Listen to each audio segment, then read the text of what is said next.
Hey, good people. Welcome to Love Out Loud with the Dudes podcast.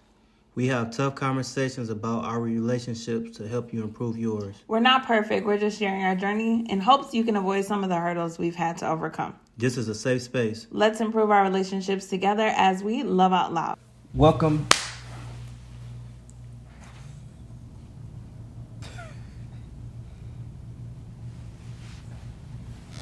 Welcome back, family.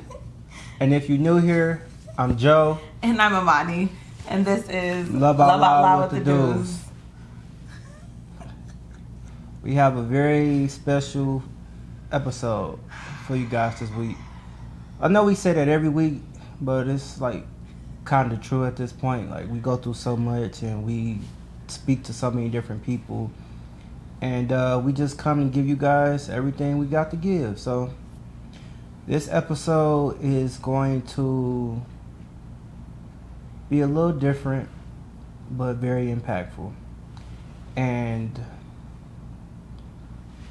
I hope you get everything you need from it.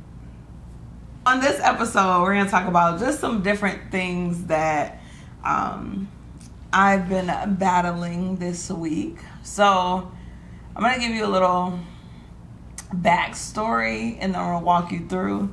And then we'll get Joe's opinion as well, and we'll converse on it.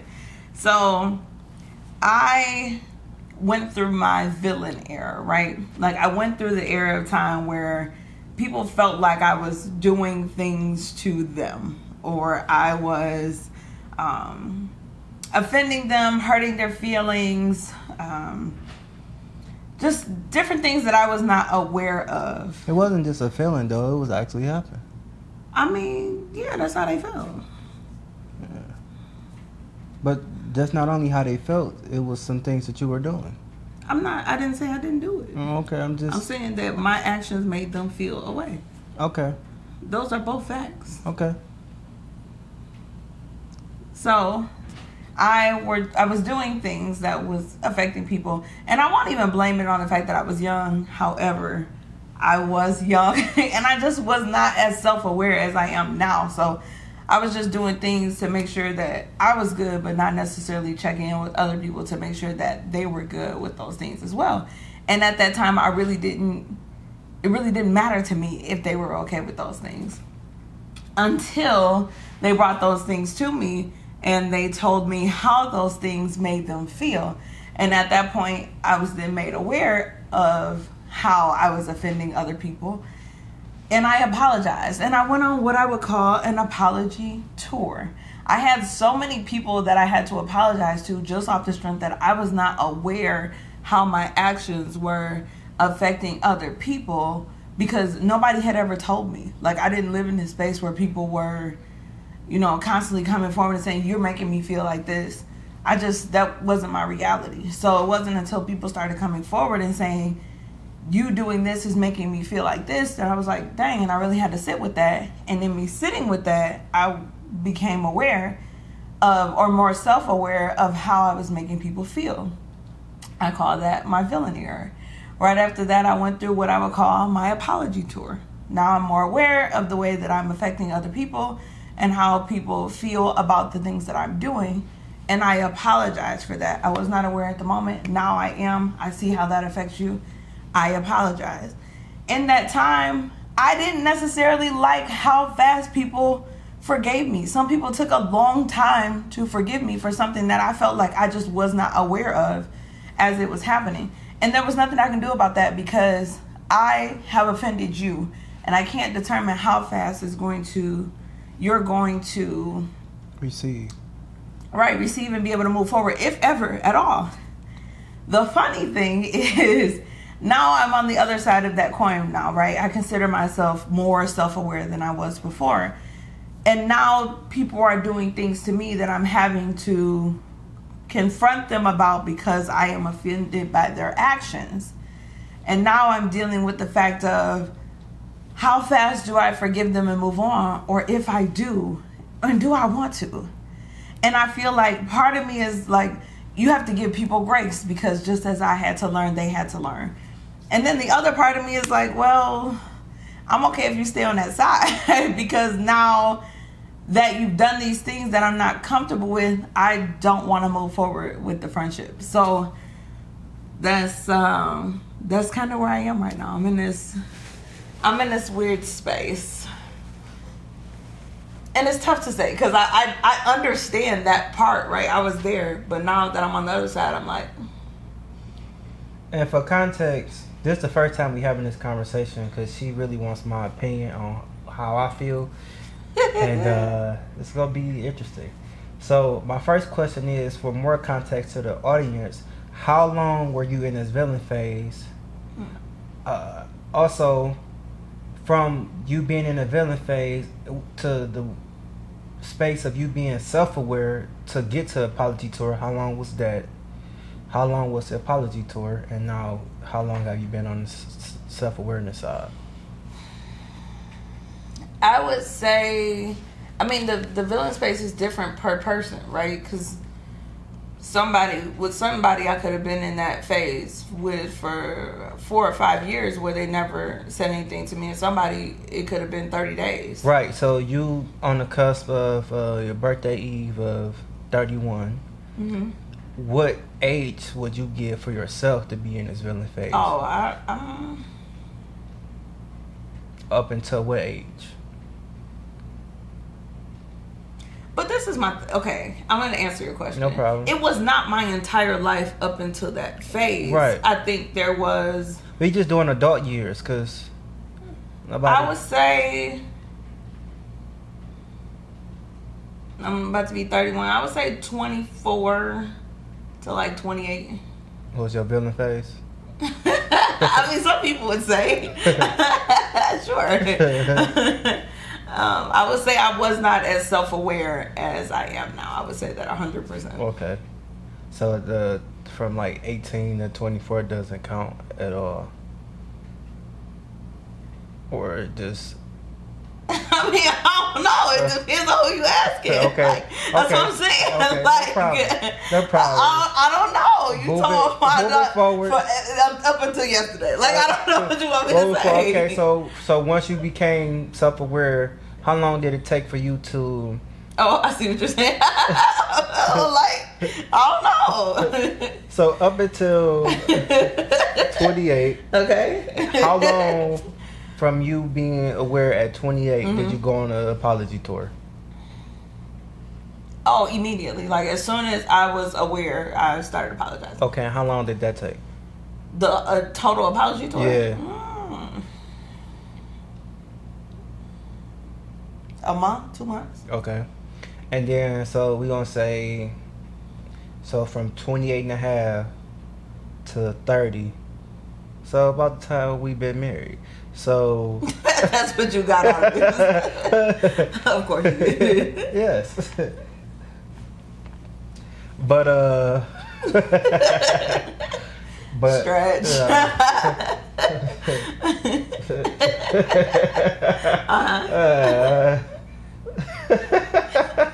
So we gonna go. That really tickled me because we both do a lot of stretch. But okay, so from now to you being self-aware, it took 2-3 months for this apology tour. And now, what percentage would you say has accepted your apology and you guys are now on a better relationship or terms of relationship since the apology? 100%. Fantastic. Okay. So this question is, how, based upon the things that you've done to people before you went on an apology tour, what was your expectation of people to forgive you? I didn't have one.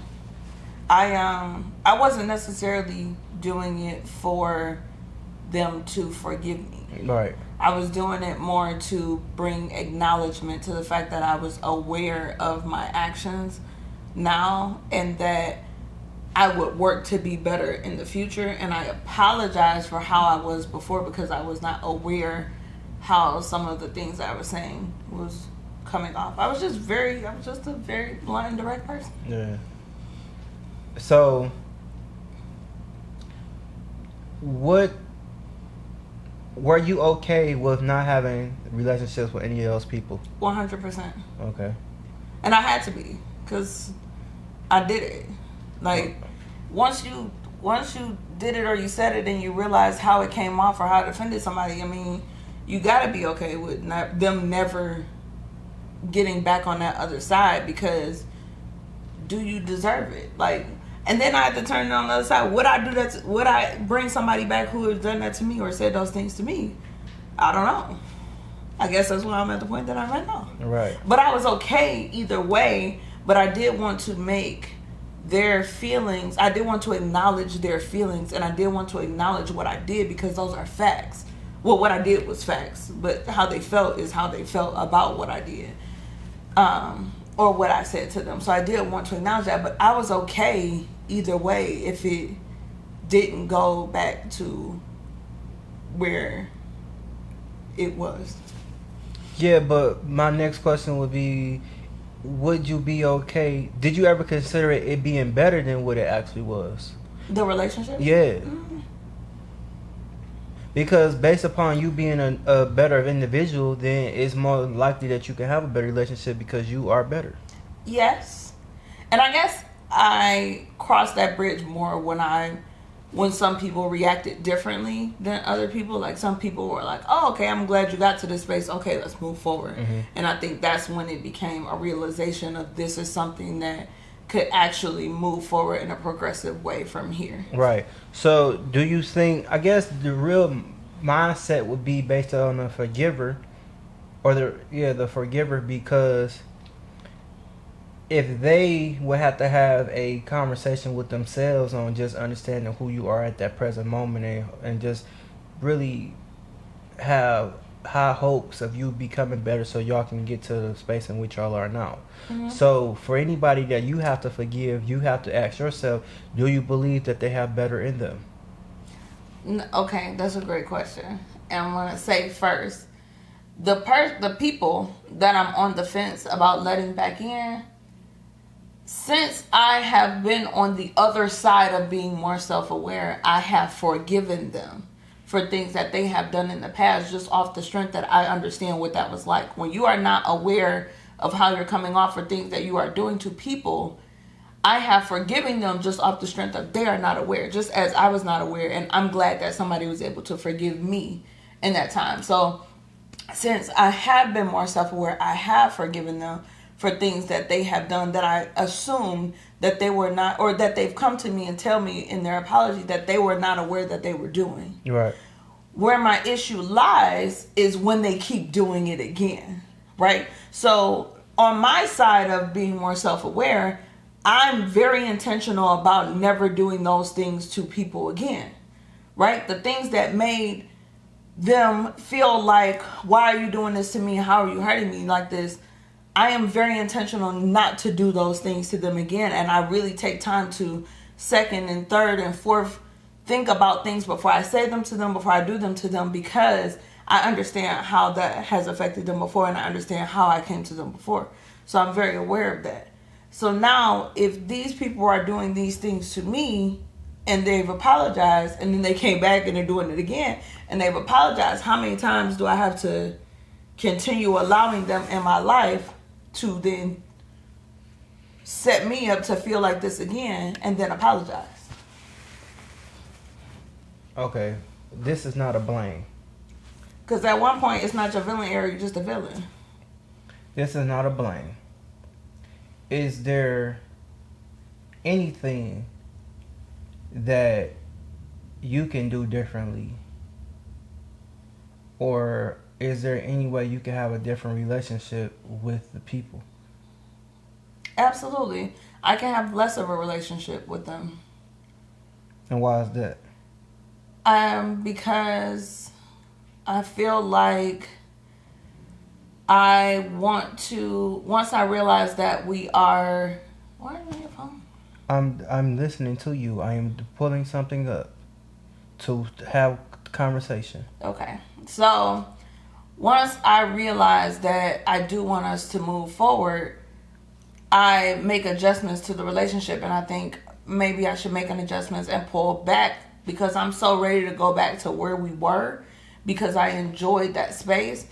But now I feel like I need to pull back, and maybe us being at a level 10 relationship, maybe we need to be at a level 3 relationship, because somehow whenever we get to a level 10 relationship, it doesn't work out for us. So maybe that means us not doing as much. Maybe that's not you not knowing as much. Maybe that's not me knowing as much about you. Maybe that's not us communicating as much, having some relationship, but maybe it's not at the depth at which it was before. And which is understandable. And I guess it's really case by case basis, but at the same time, it's like you don't know how many times people have forgiven you without you even apologizing, and still allowing you to come back and do the same thing over and over and over again. Yes, they may be aware of some of the things that they're doing, but so oftentimes it's really stemming from a different space, and not always being attached to whatever the action is. It's something else that warrants that reaction of what they're doing to bother you. And they may have addressed one of those issues, but it may be multiple issues in which something has been done or presented to get them to react the way that they react, in which you do not like. Does that make sense? No. So, right, if somebody, let's say somebody like, what example can I use? Say someone leaves the front door open, right? And you say, like when we growing up, your mom used to always say, don't be running in on my house, right? Leave the front door open. You could leave the front door open just assuming that she not gonna see it because she may be upstairs or something, right? You leave the front door open, come in, go back out, and she don't see it. Then you could make sure when you see her, when you're in her presence, you close the front door because you know you're gonna get yelled at. Then you could come back in again, leave the front door open, thinking she upstairs because she was previously, and she just in the other room and you don't know, now you're getting yelled at again. Then you could leave the front door open, or it could not even be your fault that you left the front door open. Somebody else could have left the front door open, but you're responsible. So like all of these things are different reactions, or it's different circumstances, but the same reaction. And it's not, and I'm not saying the person isn't still wrong, but it's different circumstances. And if they don't attribute everything to the same circumstances of getting yelled at because this is something that you do not like, or just they believe that they really haven't got to the root of the issue, that they just close the front door. See, I feel totally different about that, because I feel like if I request for you to close the door, you making up all these different scenarios as to why you don't want to close the door does not matter. The request was for you to close the door. You leaving the door open because you feel like it. You leaving the door open because you feel like it's not a big deal. You leaving the door open because you feel like I don't see it, is why there's issue. Because now I feel like it's disrespect. If the request is so small as to close the door, and instead of you just closing the door, even though that's playing in your head that that's a request that I made, when I come in the door, Monty gonna want me to close the door. Even though that's playing in your head that that's a request that I made, you coming up with any other reason as to why you want the door open, hoping I don't see it, hoping I don't know, hoping I'm not aware, now it's coming off as disrespect. Because you're not respecting what I asked you, something so simple as that, because of whatever reason you made up in your head. Right, agreed. But at the same time, you gotta understand that some people don't see it that way. Some people don't see it as disrespect. Some people see it as like, I'm gonna make sure I'm good in front of her, and I'm not fully healed or fully past whatever this issue is, but I'm working my hardest to make sure I'm good in front of her because it's something else that I want to do. I want to have a better relationship, but I'm not fully there yet with myself or whatever the issue is. But I'm gonna work to make sure I'm good in front of her. And sometimes it slips up, but now you see it, and now it's like, oh, now I see this is what I mean. It's disrespectful because that's how you see it. Not saying that they're not wrong, because they still are, because it's a request that you asked for. But if they are working on it and haven't got to the point in which you think that they should be, then it's like how do you how do you express your feelings without feeling so hurt and disappointed? Because you're gonna feel a little disappointed because it's like, dang, it's a letdown. But how do you still forgive them and say okay because of whom they are to you, far as relationship wise, and the things that they done with you and for you? I feel like there is some things I feel like are simple.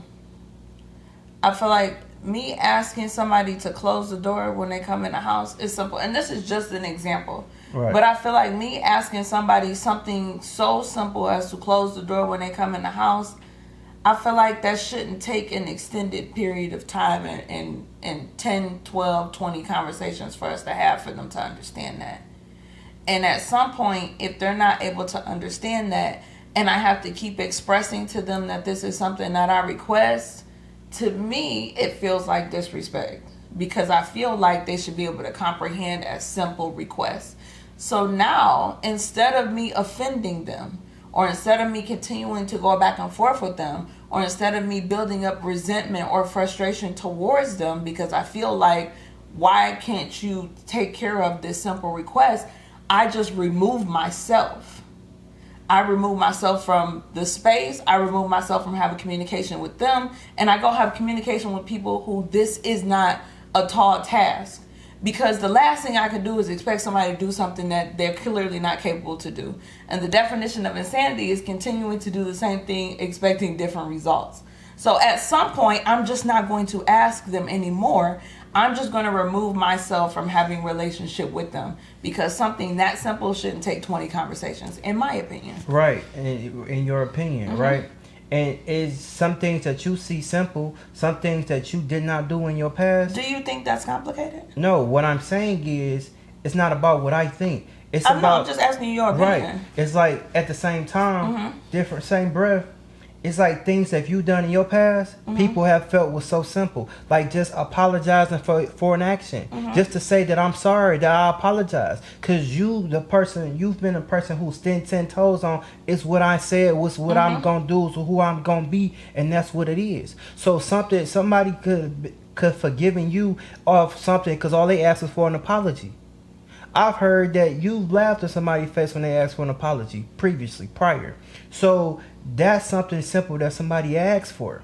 See, I don't recall that. Right. So, I'm not saying it's fact or not. Right, but you brought it up. When you say I've heard this, you're bringing it up as fact. When you're really a third person hearing something else. I don't recall that. Not to say it didn't happen or it did happen. It's a possibility that it happened. So the fact that it's a possibility that it happened, yay or nay, what we can say is the apology did not happen.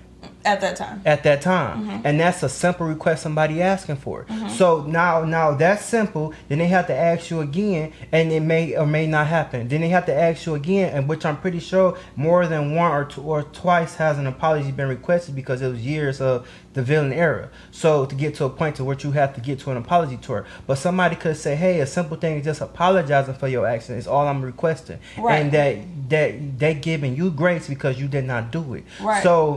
But because they want the relationship with you, because you mean something to them, because they love you, that they forgave you for all of the times in which you did not apologize a simple request in which they asked for. I don't have an example like that, though. Like, the people who say that I did not apologize to them, they did not have a relationship with me. So I don't have an example like that. I don't have an example of someone like, well, I've been asking you for an apology for 6 years and you haven't given me an apology and I'm still here. I don't have an example like that. Like, people who have requested things from me that I was not in a stage in which I was willing to give them, they stopped communicating with me. And I was not aware of how it was affecting them at that time, so I did not move forward. But when I became aware, then I went back and I was able to apologize. Did you not have a relationship with them as well, though? Because... Yes. Right. So were you trying to still have a relationship with them? Or you just said bump it? Because if they don't care about me or whatever, I'm not caring about them. Because at the end of the day, if y'all both standing far apart on whatever, and it's a common issue there, it's like it's fault on both parties. I'm not saying it's not fault on both parties. What I'm saying is, as someone who was on the other side, Mm-hmm. I understand if somebody does not want to have a relationship going forward. I can understand that. I feel like on this side, right, what I'm asking for is not a tall task. And if I'm on my 15th, 16th, 17th time, I can say to my memory, my recollection, nobody has asked me to do anything 15 to 20 times that I have not done, one way or another. Mm-hmm. Even in my standing on business, one way or another. The Bible says,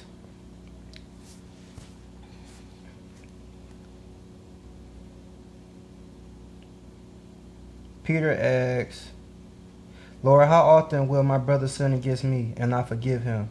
As many as 7 times?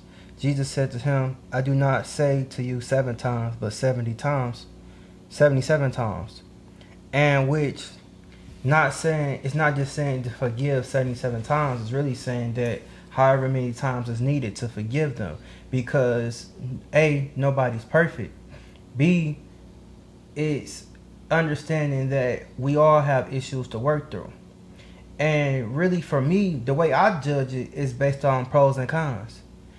Does the love that I have for these people outweigh whatever it is that they're going through that I do not like? Because at the end of the day, they're going to die.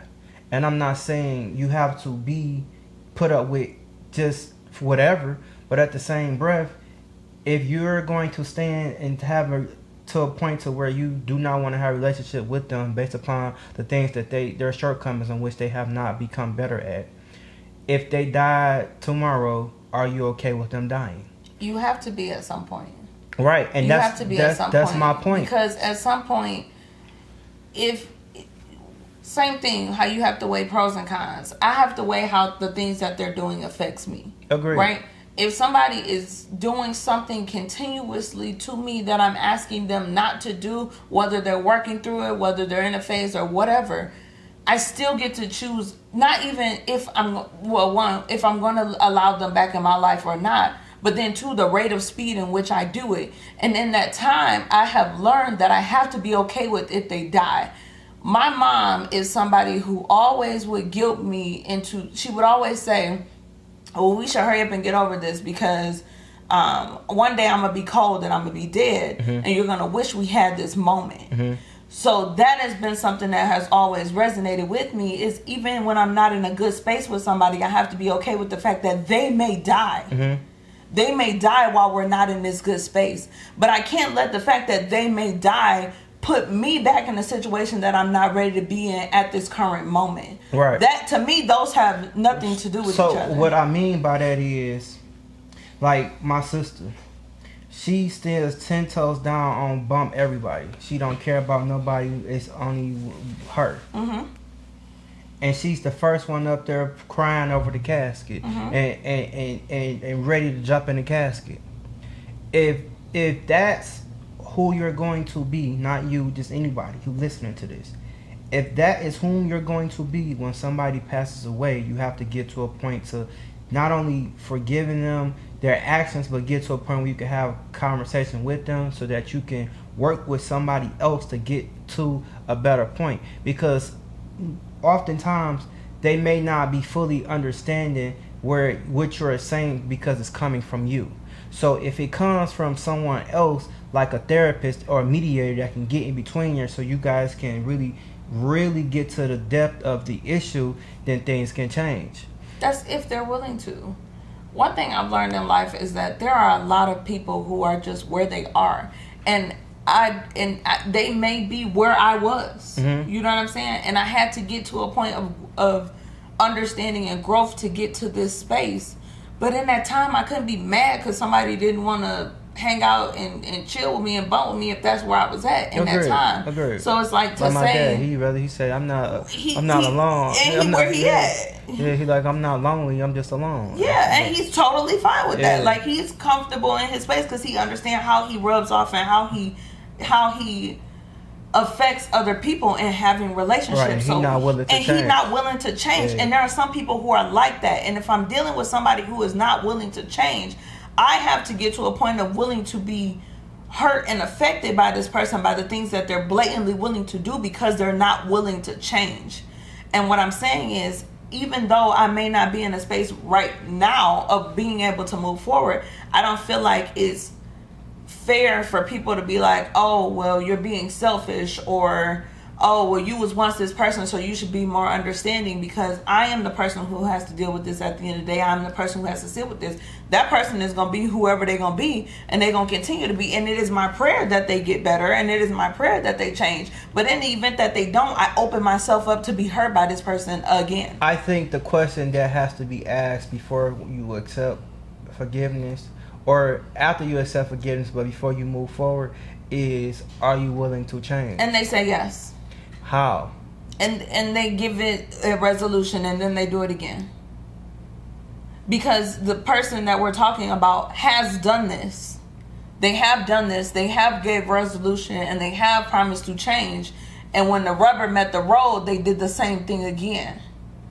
Each time, or does time pass? Is it the same incident each time it's presented, or opportunity for it to be, or is it? It's not the same incident, because life is different every day. So chances of it being the same incident is very rare. But the chances of it, well, the fact of it being the same resolution to the incident is the same. The response that they have to what is happening is the same. Their heart posture to what is happening is the same. And what's that? That they're going to do whatever they want to do. And that they're going to stand business on what they feel like they want to do. Same thing go for your dad. Like, that's the best example that I can give, since you brought him up. That's the best example that I can give. Somebody who, even bridging relationship with him, right? Mm-hmm. He like, all right, I apologize. But if he get mad and it come down to it, he may go back to that person he once was.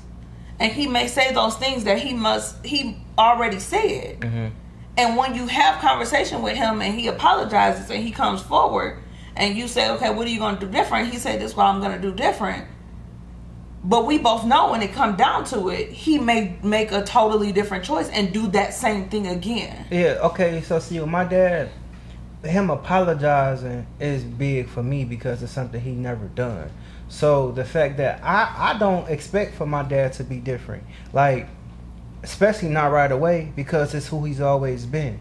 It took me about 5 years to get my dad from saying each birthday that I supposed to been dead a long time ago to I'm grateful to see another year. It took me 5 years to get him to change stats.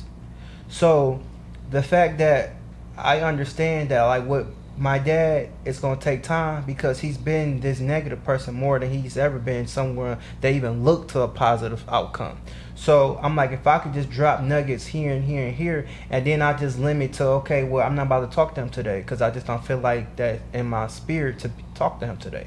Or I'll just text him, or like I'll call him tomorrow. Or if I do answer the phone, instead of me having an hour conversation or a 2 hour conversation, I might limit it to 30 minutes because it's good for me. I still want to have a relationship with him because he's my father, but it's going to be limited based upon, like, I'll go see him, I'll go check on him, like, just I'll go fish with him, like, things that I do with the things that my dad like to do, so I can be around him in the best space that he could possibly be in. I understand that. and there's some things that has transpired that I wouldn't be able to move forward with at the rate of speed in which you have. Right. There are some things that have been said that I still don't feel good about that you've moved on from. So it's like you are okay with him saying these things, doing these things, going back on his word on what he said he was willing to do, because that's just how he is, or that's just how that's just how he's gonna be. To me, those things are hurtful. Like, for you to say you care about me, you love me, and I'm this, that, and the third in one breath, and then in the next breath treat me like somebody on the street, and you are very aware of what you're doing and what you're saying, but you're standing on business when you say it, that's not something that I'm okay with. And I'm not okay with the back and forth just because I want to have a relationship. And I had to get to that point because the people who are closest to you will continue to hurt you because they understand that you want to have the relationship. And I am the person who always wanted to have the relationship. So I was willing to deal with people not changing. I was willing to deal with people not wanting to be better. I was willing to deal with people standing on business on how they felt, even though I have to make all these adjustments to make myself better because I want to have the relationship. And now it's like I still want to have the relationship, but now I have the relationship differently. Now I have the relationship from a distance. Now I have the relationship in a point where maybe you feel it a little bit more than what I was feeling it before. Instead of me jumping back into it and wanting to have this 10x relationship with you that I feel like we should have, maybe I understand that we're not going to be the level 10 relationship people. Maybe for me to keep my feelings safe and not have this emotional roller coaster that I'm on, I can only deal with you from a level 3 relationship. What gave you the expectation of having a level 10x relationship with certain people? In my mind, I feel like some of the people closest to me, I should be able to tell them things that are going on with me and they not share with other people. I feel like, especially like my closest Have they ever circle. done that? Yes. What changed? About what? Their actions to not being able to hold it. What you mean? You said they've been able to keep stuff secret from other people. No, that's not what I thought you were asking me. No, I'm asking, have they ever been able to keep secrets? Think far as back as you can. I would say no. So why do you expect it to happen now?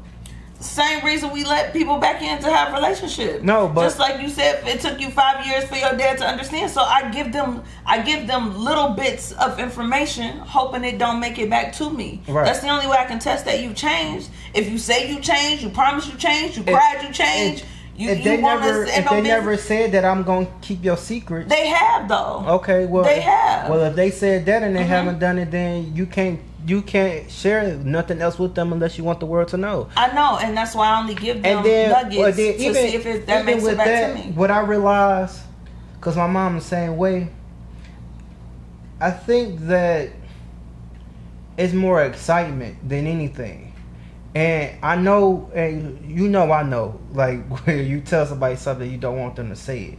And I think that's why people comfortable telling me, because I don't be repeating stuff. I don't have, if you tell me not to tell someone something, I'm not going to. Yeah. That will go with me to the end of the grave. Like, I'm not, just because you requested that. Right. Just because that's what you requested. I value people's privacy that much where I would not do that. So it's like I'm working to find a place where, and I'm thinking in my head that the people closest to me, biologically, right, I would be able to share things with and say, please don't tell anyone, and they won't tell anyone. Right. I'm thinking that in my head. So for my mom with the pregnancy, or just everything that I've ever shared with my mom, she said it's been more out of excitement that like she wanted to share because she was so proud of me.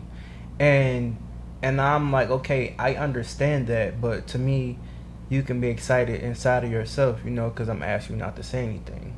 But what I'm realizing is people express their excitement differently. And some people just want to shout it from the mountaintops because they feel as though everyone should know because, hey, like, I'm a product of hers who's doing so many great things that she wants to share with the world. But then I feel like you can't be upset when you know when the world knows.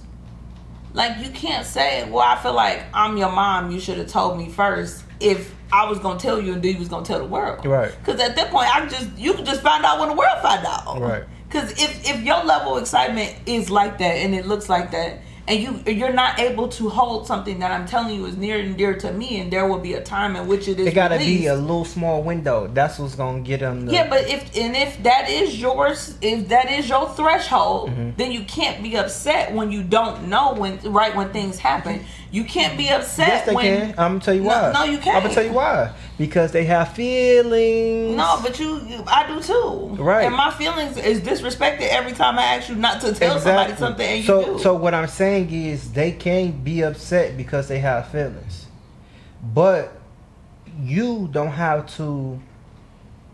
What's the word I'm looking for? Not honor them, but just be aware of them and empathize with them. Like, hey, I know why you're upset because you found out when the world found out. But that's the only way that we can have relationship the way in which we've been having it. Because if I do it the way that you would like, you've let me down countless other times. And then they offended. But and then they come sit on the couch. But the problem is this though. Everyone is super emotional. Mm-hmm. And if you're dealing with someone who's overly emotional, they're going to feel a way about every single thing because that's whom they are. And if they do not address it with whatever person or who the individual or whatever it is, they're going to just conclude their own conclusions and they're going to feel however they feel, not necessarily saying it's the truth. But you can operate in the space of grace. You can operate in the space of what's comfortable for you. Level 3. And I would say if you're comfortable at level 3, stretch yourself to a level 5. No, not yet. And that's where my issue come in, because people then are like, well, why can't you move them to level 5? I'm not there yet. I'm the person who's affected when these things happen. You're not affected. No, I'll tell you how fast to move with your forgiveness for nobody you've ever forgiven. What I'm saying is, don't even look to level 10 being nowhere in the future. Right, so why are you telling me to stretch to a 5? What I'm saying is, if you comfortable at a 3, okay, stay comfortable at a 3. What I was saying was, like, just be at a level 5 until you believe you're ready to move to a level 7, but still stay at a level 5. I have believed that people were ready to move forward. It's not like I come back in a relationship and day 1 I'm at a level 10. Right. I have gradually worked to get there.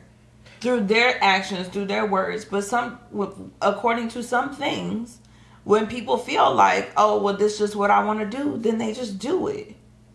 And I've had some people that I have been at a level 10 with for years, and nothing has ever gotten back to me. I have never picked up my phone, never had a text message, never had an email, never had nothing coming from a third-party source that came from that person. So for this person to be at level 10 for 10 years, and then this person I got to keep starting over with every 4 to 5 months, I'm not in a rush to get back to a level 10 with you. Yeah. I'm okay if we stay at a level 3 because that might be all you can handle for us to have a relationship. And I care enough about the relationship to put you at a level 3. Right. Because if I didn't care about the relationship, we just wouldn't have one. Right. Agreed. And that's why I'm like, because I don't know what your level 3 is. That's why I said maybe stretch to a level 5. Just so if they could feel as though they're getting more than what they Why do I care about how they feel? You don't have to. I'm not being funny. Right. Like, I know. This is a real question. I know. And what I found out through people who are overly emotional is that if you're at a level 3, that means you're gonna do what's best for you, which is fine. But at the same time, you're not really gonna empathize with them. I'm gonna give you an example. Your mom. I feel like your mom is at a level 10 relationship with us, or very close. Mm-hmm. I feel like very close. However, we had a conversation the other day, and she says she feel like we withhold stuff from her. Right. And then you reply with, what do you feel like is being withheld from you? And her response was, I don't know. Right. And you responded with, well, you got to give me an example. If you feel like I'm being secretive about something, what is it that is placed on your heart that you feel like I'm being secretive about? And her response was, I don't know. So what can I do about somebody's feelings when they feel as though I'm not being forthcoming with them about information, and they can't tell me what information, and ain't nothing got back to them that they didn't know, and I'm not in all these secrets don't exist, but they feel a way and they walk around in their feelings about things that don't actually exist. How much of that can I actually realistically entertain? Great question, because when she said that, I was trying to figure that out too. Okay. And I realized, like, it's when people not happy with themselves and their situation, their circumstance, they create scenarios, an illusion, false narrative on life.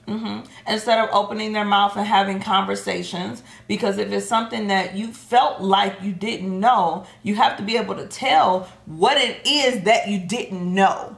There has to be a baseline. You're right. Like somebody came to me and they told me y'all was having a party and I was not aware you were having a party. That's the only way. Pause. I'm gonna say this because while we on this subject, if you are somebody who's is overly emotional when it comes to whatever situation, circumstances that you see in your head that you think is true and it may not be true. Overly emotional looks like making up scenarios that nobody else has confirmed but yourself and only exists within you. There is no fact to it. This is how you come to the people in which you have an issue with. You say things like, hey, I may be wrong, but I feel like I don't really have no issue, or I don't really know where I'm getting this feeling from or to start, but I need your help. Is this true? Is this what's going on? And because then they can clear the you air. have the right to have an opinion because we all have one. Or feeling. But it doesn't necessarily mean that it's the truth.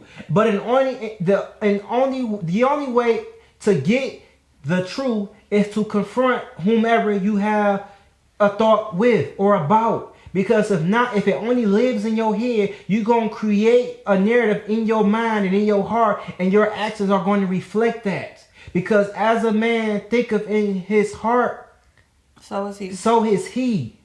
So whatever you listen to, it affects your heart.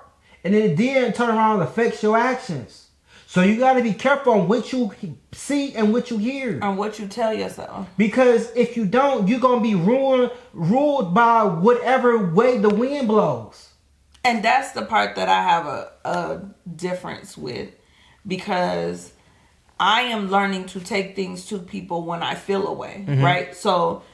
before you say anything else, which is fantastic, right? But what I think you have to get to is understanding how to tailor the message per individual, because you have been able to confront the people, but when you confront overly emotional people, you can never ask them why. Don't ever ask a why question, because you just going. I wrote this in the book. I said, when you ask somebody who's overly emotional, that's always in their feelings, anything to start with why, what you do is you activate their defense system, their self-preservation. It's like code 2319, that's what goes off in their mind. So it's like they're going to either attack you because they feel like they're being attacked, so they're going to shut down and then counterattack, or B, they're going to just retract, and they're going to just go into straight defense mode and not say or do anything when you ask why questions. So when you ask people questions, that when you want to get to a understanding of whatever the situation is, you got to ask questions like how. Because when you ask how and what questions going to give you you kind of going to shake the mold of whatever it is that you're asking. And then how is allowing them to display the way that they think. because when they say how, because when you ask how questions, you get them to reflect on whatever the steps it took for them to get to whatever action. Correct. No argument there. So when you do that, then you could turn around and say, whenever they get to their conclusion that does not make any sense, you could then follow with a question like, well, how am I supposed to do that? Or how is that supposed to happen?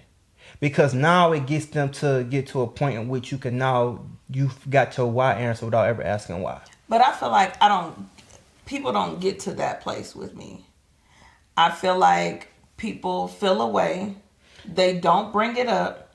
They never have the conversation. They just move differently. Because they are intimidated. By what?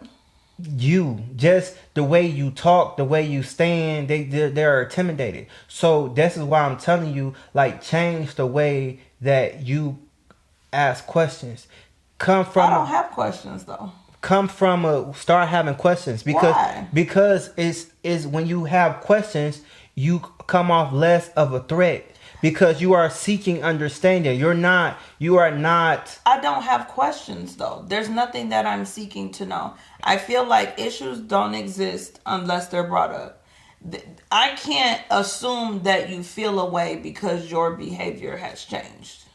Why can't you? That's an assumption. So that's why I'm saying you're asking questions. You're not making any assumption. You're asking questions to get understanding, to gain understanding. That's how you do that. So what question would I ask? Well, okay, for instance, we're going to go back to the example with your mom, just because it was brought up in this conversation. Okay.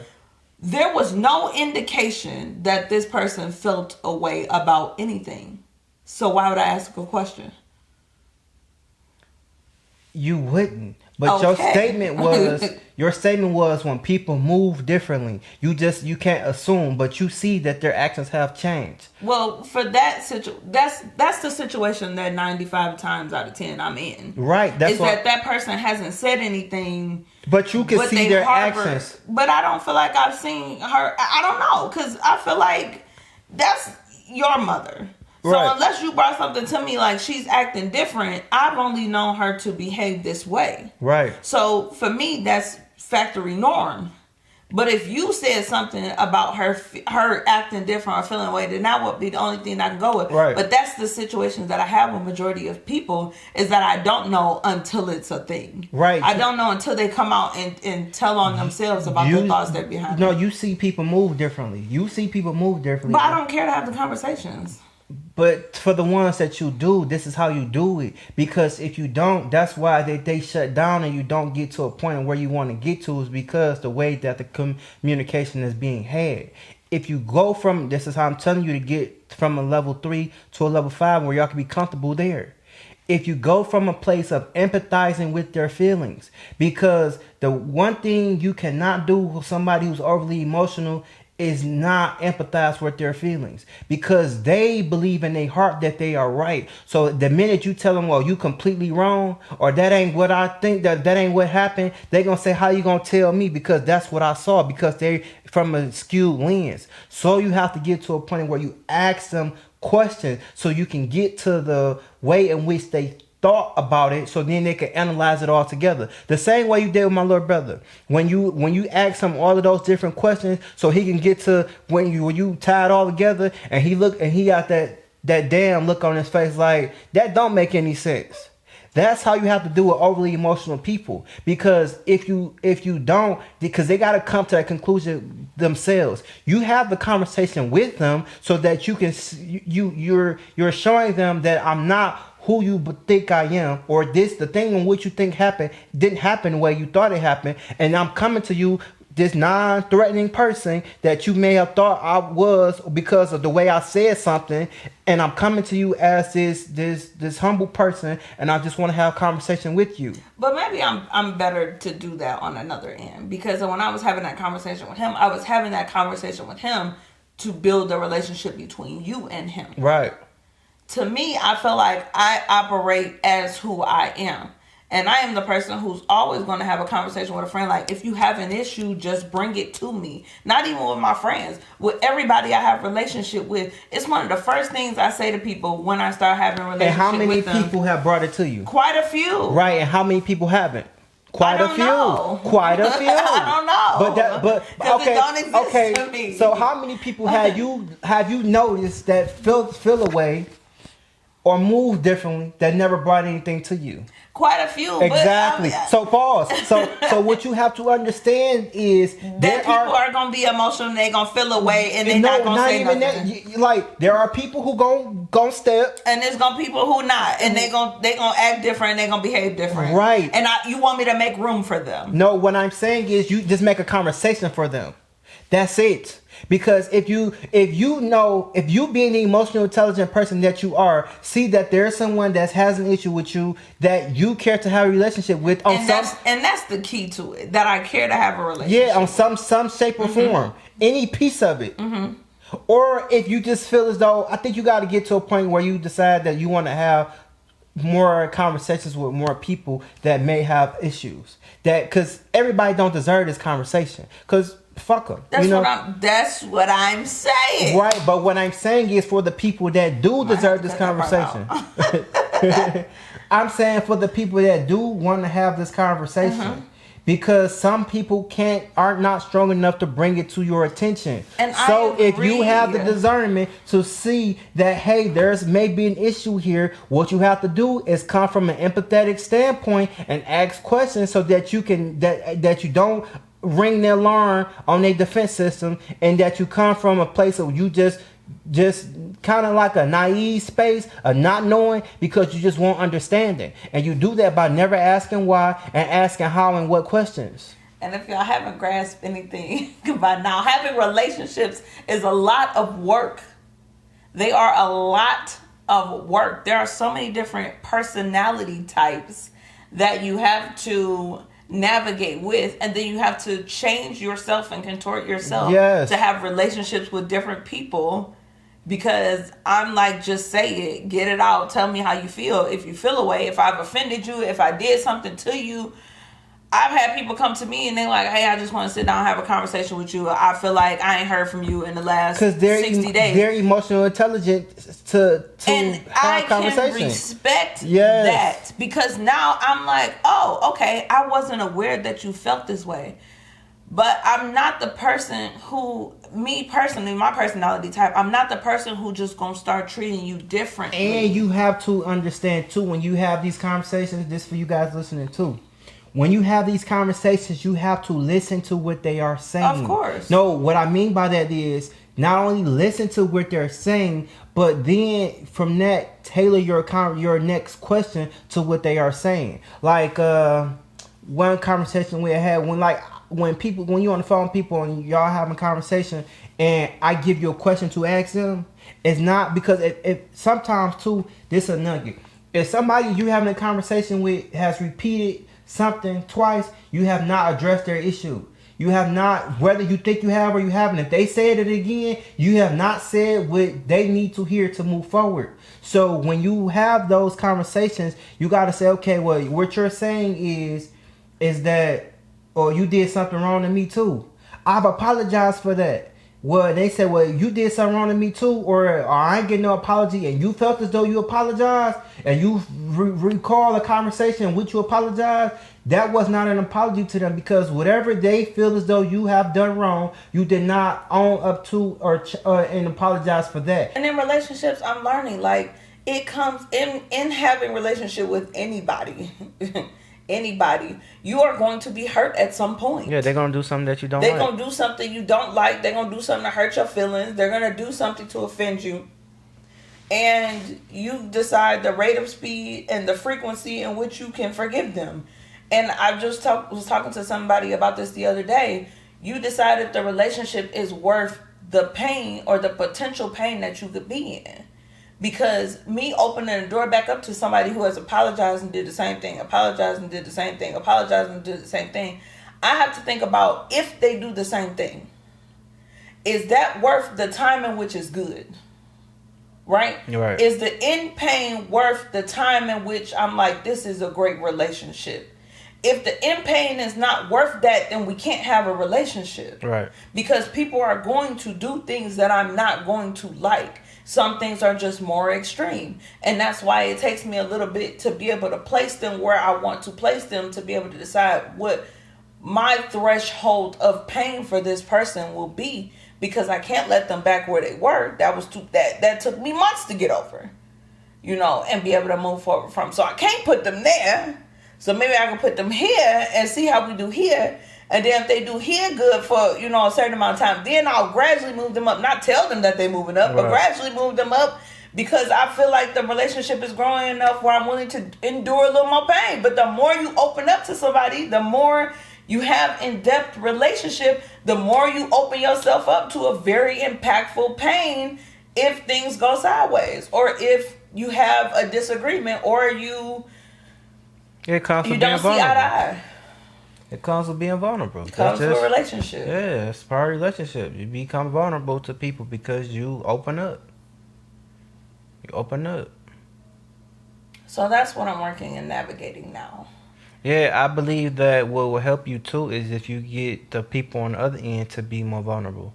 And that's why I stated about asking those questions. Because some people aren't or don't know how. And if you get them to a space of saying what you need to hear to help them or to show them, without them actually knowing that they got there by the way of your questions, then they most likely are able to show and execute what you need them to do, so you can help them, and that they can show that they are more vulnerable than what they think. And that's something that I'm working on in my relationships, because I feel like I'm a lot better with that with other people. Like when I help you navigate different relationships, or I help other people navigate different relationships, I can see it that's actually the only way that I can see it. Yeah. And it's like when it comes to myself, I don't always see it that way. And that's why sometimes I feel like it's best that I pull back, really decide how I feel, work through my feelings, work in grace, work in understanding, work in their point of view, and then I'm able to come back to the table and have a conversation with them about how we can move forward, or what the next steps will look like when I'm in a place that I feel safe and vulnerable and comfortable, and then in a place that, that's really the only place that I can operate from. And I hope they would understand on the other end of where I need to be at this time. Right. And then don't negate the reason people tell you in which they do things. Yeah, it may not be smart for them based upon how you see life, does not mean that they saw it the same exact way. So saying things like, well, like in the words of my dad would say something, why would you do something that stupid, or something like that, or like something negative that makes people feel small. Right.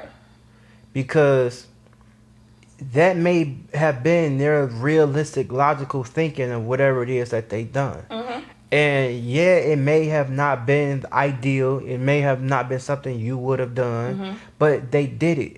And instead of making them feel small about it, just when you get from a place of understanding about asking those how and what questions, you can help them shape a different form or different level of thinking from a new aspect of seeing. 100%. Yeah, I think we're going to have to make this 2 parts, though, because... yeah, we got to cut it. Yeah. All right, well... this was great. We'll cut here. yeah, this was great. We had a fantastic conversation. Really phenomenal. I believe that if this helped y'all, let us know. We would really greatly appreciate the likes, the comments, the shares, and the subscriptions. Please subscribe to our channel. Yes. And no matter what side you feel like, whether you feel like you're in your villain era or you're not, or you're just learning how to navigate people, or you can relate to either end, one end or the other, like, we would love to hear from you guys. So, yeah. Yeah. Don't forget to like, comment, and subscribe. We're going to do a part 2, but this is really a deep dive into how we have communication and how we work through different relationships. And these were real life examples. Yes. And if y'all like this format, let us know too, because we just, trying new things. And yes. We really going to get y'all an insight on the way that we really have daily communication. So until next time, we love y'all. We love y'all. See you next week.